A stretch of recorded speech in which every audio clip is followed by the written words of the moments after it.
Dzisiaj się tu bawimy z Cayennem. 3.0 w dieselku. Wyrzuca płyn chłodniczy. Teraz to już praktycznie wyrzuca wodę, bo już płynów w nim nie ma. Testujemy go na wodzie. Jak widzicie, reakcja płynu jest minimalna. Zielony, a był niebieski. Ciężko było to wykryć, bo tak naprawdę auto chodzi już 3. godzinę. Jest naprawdę mikro, jak nie makro pęknięcie w tym samochodzie. No nic, trzeba będzie zdemontować motor. Zdejmiemy głowicę, zobaczymy co się dzieje. Nie wykluczam, że coś może z blokiem. Grzejemy go jeszcze z pół godzinki.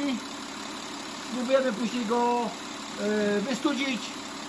Zlewamy płyny. No i cóż, trzeba będzie go demontować.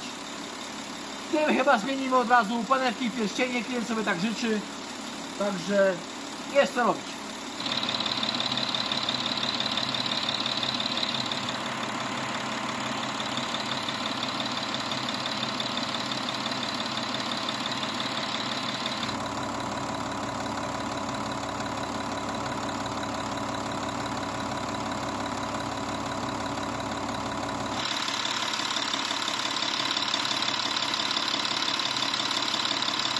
My już cały motorek rozebraliśmy. Głowice leżą obok. Zobaczcie, co tu jest w środku. Bardzo ciekawa sytuacja. I to wszystko jest, tak jak mówiłem w ostatnim filmie na szorcie, od typowych tych uszczelniaczy, tych pływów, które zalewają ludzie, bo mówią, mają wycieki między głowicami, to doszczelnimy płynem. I później takie mamy objawy. Proszę zobaczyć. Tutaj kanał zatkany. Teraz dopiero ja to robię pierwszy. Żebyście widzieli, co jest tutaj na nagraniu. Proszę, odetkają kanał. Tędy głowica się na pewno nie odpowietrzy. Blok, przepraszam, bo tędy jest kanał wodny do tego. Ja wiem, że są inne kanały, ale tu już będzie zalegało powietrze. Tu są kanały na stałe zablokowane. Wiadomo, bo to jest odlew żeliwny. Tu już mamy kawałeczek i zobaczcie u góry. Nie ma odpowietrzenia. Jest dziura zatkana. Proszę. Taki sam problem pokazywałem w głowicy z A6, tam było pół roku temu. Ale dodam jeszcze, pomimo, że tu był uszczelniacz, tu kiedyś musiała być woda. Słuchajcie, ten układ jest cały po prostu zardzewiały. Tam jest po prostu masakra. Zobaczcie, co jest po prostu w środku. O, tu może pokażę, nie wiem, czy żeby mi to nie wpadło.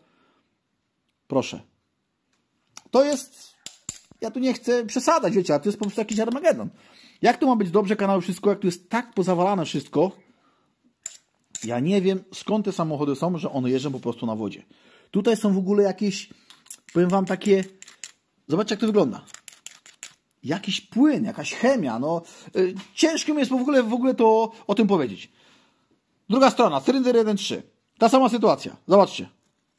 Wszystko zablokowane. Zobaczcie cylinder numer 1. No, troszkę lampka odbija. Tutaj. To samo.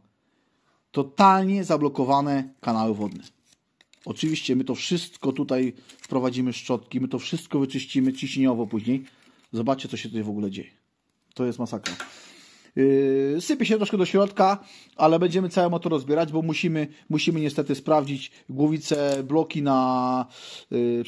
głowice obydwie i blok na szczelność, no bo niestety, no to jest za dużo pracy, żeby to później tak sobie to bagatelizować. To co do głowicy tak pokrótce. Od razu widać, gdzie jest kanał wodny, gdzie są kanały olejowe. Wszystko po prostu brązowe. W normalnym samochodzie na płynie tak nie jest. Od razu to widać tak samo po głowicach. Zobaczcie, jak wygląda od razu kanały wodne. Wszystko jest brązowe. I teraz tak. Widzicie, gdzie są odciśnięte uszczelki, wiadomo, tutaj przy cylindrach. Ta głowica 4.6 jest dobra. Teraz zobaczcie sobie głowicę cylinder 1.3. Jak już ktoś może widzi, jak tu pierścienie wyglądają to odciśnięte, tutaj i tutaj, zobaczcie w tym miejscu. Wprost przedmuch do kanału wodnego. To samo, spójrzcie na głowicę, analogicznie. A, na uszczelce jeszcze pokażę, tutaj, ta sama sytuacja. O, teraz widać dobrze, tu jest ciemno. Widzicie głowicę? 3 pierścienie odciśnięte. Tutaj mamy przedmuch i tu był przedmuch. Tu jest przedmuch między cylindrami. co nie wpływało tu na jakoś tam dostawanie się kompresji do układu wodnego, bo tu mamy kanały wodne czyste, ale zobaczcie tutaj. Może tak pokażę. O, teraz jest ładnie widać. Wprost z cylindra do kanału wodnego. Proszę bardzo. I to zaburzało pracę całego układu. Także nie ma co dalej o tym dyskutować. Aha, jeszcze wspomnę jedną rzecz. Głowica 4,6 przy odkręcaniu aż śruby po prostu strzelały. Ktoś, kto się tym zajmuje, wie o co chodzi. Czyli było mocno dokręcone. Tutaj, nie wiem dlaczego, nie używałem żadnej siły do kręcenia tej głowicy. Ona po prostu była za lekko dociągnięta. Nie wiem dlaczego tak się stało. Nie widzę, żeby tutaj ktoś coś robił. Uszczelki są oryginalne. Nie wiem. Jakaś wada fabryczna, ale co by nie było, musimy sprawdzić blok i głowicę na szczelność, żeby mieć pewność, że głowice, pomimo tych wycieków tutaj, tych przedmuchów, nie są uszkodzone w środku. Ponieważ wiecie, ile to zajmuje później czasu, żeby to rozebrać. Także w silniku będziemy tak samo wymieniali pierścienie i panewki.